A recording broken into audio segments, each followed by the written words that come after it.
বিএনপির মধ্যে, যেহেতু একাধিক প্রার্থী, সম্ভাব্য প্রার্থী মানে মনোনয়ন প্রত্যাশী ছিল, অনেকে পায়নি, এটা নিয়ে এখনও বিভেদ আছে।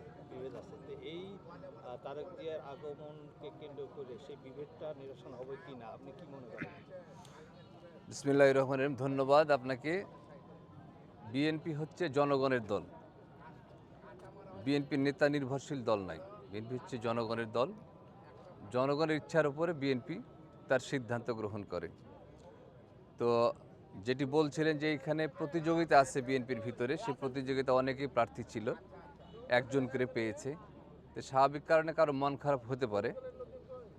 সেইটি বিগত প্রতীক নির্ধারণের পূর্ব পর্যন্ত ছিল, কিন্তু এখন সেটি নাই। এখন সবাই যাদের সমর্থক, যে বিভিন্ন নেতাদের সমর্থক কর্মী, তারা সকলে একসাথে কাজ করছে এবং তারেক রহমান আসা উপলক্ষে যে নেতাকর্মীদের ভিতরে যে সামান্যতম বিভেদ ছিল সেটিও আমরা আশা করি দূর হয়ে যাবে এবং আগামী 12ই ফেব্রুয়ারি ইনশাল্লাহ ঐক্যবদ্ধ বিএনপি এবং ঐক্যবদ্ধ রাজশাহীর মানুষ ধানের শীষের পক্ষে ঐক্যবদ্ধ, সেটি আপনারা দেখতে পাবেন ইনশাল্লাহ।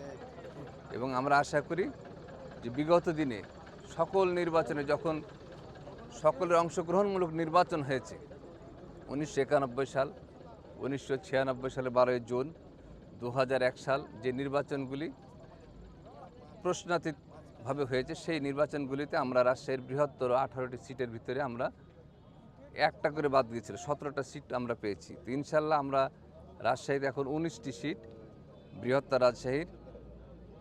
আমরা আশা করি প্রত্যেকটা সিটেই ধানের শীষ বিপুল ভোটে বিজয়ী হবে এবং মানুষ সেই প্রত্যাশা নিয়েই কিন্তু আছে সেই কাঙ্ক্ষিত দিনের জন্য, যেদিন তারা অনেক দিন ধরে ভোট দিতে পারে নাই। তারা সেই 12ই ফেব্রুয়ারি তাদের প্রত্যাশিত, তাদের আশা আকাঙ্ক্ষার যে নির্বাচন, সেই নির্বাচনে তাদের মনের আশা সেদিন ব্যক্ত করবে, এইটা আমরা বিশ্বাস করি এবং ধানের শীষের বিপুল ভোটে বিজয়ী হবে ইনশাল্লাহ।